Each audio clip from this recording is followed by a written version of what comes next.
makes friends so fast as bowling, so call a friend. Bowl Brunswick tomorrow. In case you haven't guessed, we'll be talking about life in the 1950s in this video presentation. Information on this presentation can be found in Chapter 22, Sections 1 through 3 of your orange textbook. We'll be dealing with Goals 10 and 11 in this presentation. Objectives 10.03 describe the effects of World War II on American economic and social life. Goal 11.01 describe the effects of the Cold War on American economic and social life. Goal 11.05 examine the impact of technological innovations on American life. And Goal 11.03 identify and evaluate major social movements in the 1950s. So we have a lot of goals and objectives to cover. Our essential questions are: what was the social and economic impact of the Cold War on American culture? To what extent did social movements impact American women, young people, and the environment? And how is America different because of the social movements of the era? In the 1950s, many people had an American dream, a dream of a big, successful life. Much of this had to do with the growth of big business, and we start to see the development of conglomerates. A conglomerate is a large company that is sort of a collection of what seems like unrelated businesses. We also had the development of franchises. Franchising is when you have chain stores with central management. The first franchise, and still the largest franchise, is of course McDonald's. Another important part of the American dream is the idea of conformity, that people influence one another. And this has to do with social behaviors and dress, culture, many aspects of culture. And in many environments, individuality disappears, especially the corporate world. Part of the reason for this may be that individuality has to disappear in military life. So this may be a remnant of World War II.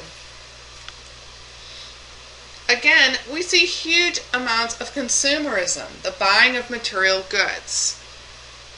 One of the things that spurs consumerism is the development of cool new products like polyester, Teflon, and electronics. One of the new features of consumerism is something called planned obsolescence. You've probably heard of something being obsolete.